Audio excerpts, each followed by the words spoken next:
अब देखें इसके बाद बड़ा अहम है कि कह रहे हैं all of the following describe the role of physics in technology. Use of net बिल्कुल रोल फिज़िक्स का है। Electronics measuring instrument. Use of vaccine नहीं है, तो आपसे नो वाला पूछा था।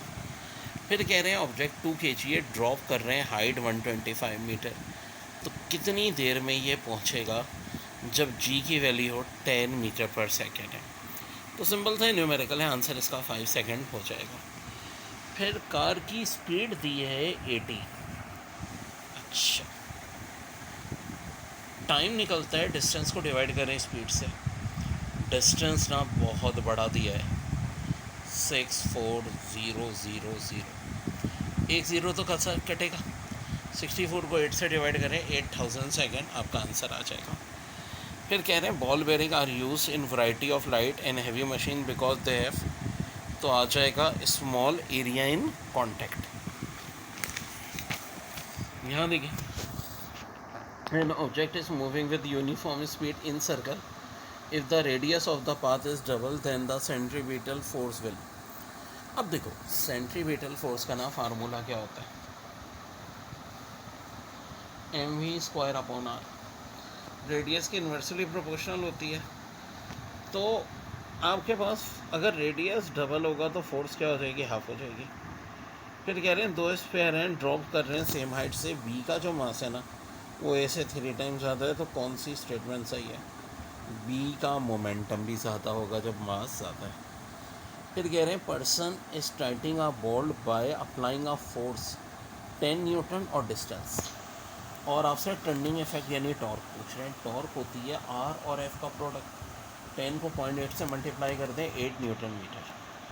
फिर कह रहे हैं when a car is tilt from ground then centre of gravity will, तो अगर टिल करेंगे तो सेंटर ऑफ ग्रेविटी हमेशा क्या होगी, रेस्ट होगी। बड़ी इंपॉर्टेंट बात है। Which of following action does not make use of the turning effect of force. Tightening a tap बिल्कुल टर्निंग इफेक्ट से होता है। Releasing a nut with spanner, ये भी टर्निंग इफेक्ट होते हैं। Dabbing pad with paint brush, ये नहीं होता टर्निंग इफेक्ट से। तो ये चीज़ है। फिर इसके बाद जनाब डायग्राम आपको दी हुई है। कॉमेट, देखो ये कॉमेट बड़ी, ये कहाँ होते हैं, नेपच्यून से भी पीछे, प्लूटो से भी पीछे, इतने दूर होते हैं। लेकिन देखो कैसा होता है, एक वक्त आता है ना सूरज के बहुत करीब आ जाते हैं, जब हमें दिखते हैं बर्फ़ के टुकड़े, तो एलिप्टिकल पाथ होता है इनका। फिर आपको मास ऑफ अर्थ दिया है, रेडियस ऑफ अर्थ दिया है, जी दिया है, और कह रहे हैं मास 1 होगा तो फोर्स क्या होगी। यार वैसे ना फोर्स का फार्मूला होता क्या, m1 m2 g/r²।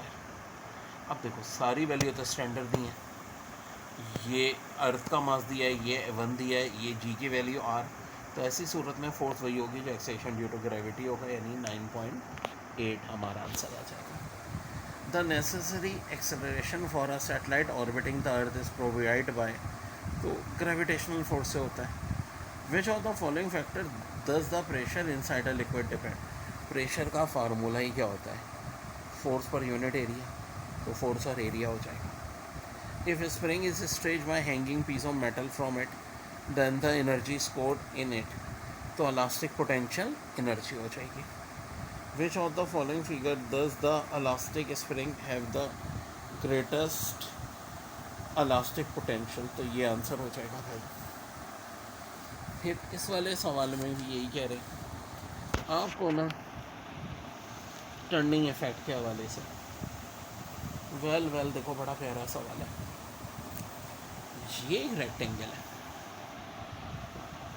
जिसकी हाइट 6 है, तो रेक्टेंगल के लिए ना सिंपल लेंथ और हाइट को मल्टीप्लाई कर दो, तो एरिया 60 आ गया। अब आगे ना ये ट्राइंगल है, 10 से 12 होने का मतलब है बेस 2, आइडिया ये है। एरिया ऑफ ट्राइंगल क्या होता है, half into base into height, यानी हाफ इंटू 2 इंटू 6, यहाँ से 6 आ जाएगा। 60 और 6 को प्लस कर लें, 66 जूल इज़ योर आंसर। इसके बाद ball of mass 2 kg is moving with up from point, potential energy, तो भाई मास 2 है। और यहाँ देखो फिर वही बात, mgh का फार्मूला लगेगा m2g10h3/100, जो कि सेंटीमीटर है, तो आंसर 0.6 जूल आ जाएगा। फिर 3 balls of same diameter are immersed in water completely. Which of following is true about upthrust exerted by water on the ball? तो एक इसका आंसर हो सकता है cork ball has maximum upthrust. ठीक है जी, ये आंसर हो जाएगा, ये कोर वॉल में। People feel cool when they do not dry themselves after swimming because of, देखो होता क्या है, पानी हमारे जिस्म में होता है, एवापोरेशन का मतलब क्या होता है कि जो गर्म मॉलिक्यूल होते हैं ना हाई एनर्जी वाले, वो एवापोरेट हो जाते हैं, जिसके नतीजे में ना ठंड होती है, ये रीज़न है। यहाँ सेंटीग्रेड में इसको केल्विन में कन्वर्ट करना है, तो भाई इसका फार्मूला क्या होता है, 9/5 से सी को मल्टीप्लाई करो, 32 प्लस कर दो, 75 को 5 से डिवाइड करो, 15 15 9 सा 135, 32 प्लस करो 167। फिर कह रहे in which direction will a bimetallic strip bend if upper metal has lower and lower has greater rate of thermal expansion, तो आंसर अपवर्ड हो जाएगा। फिर when a saucepan is placed on burning stove heat is transfer to liquid, तो liquid में होती है तो क्या होता है भाई, कन्वेक्शन होता है। Heat is transfer from one body to another due to difference in their temperature.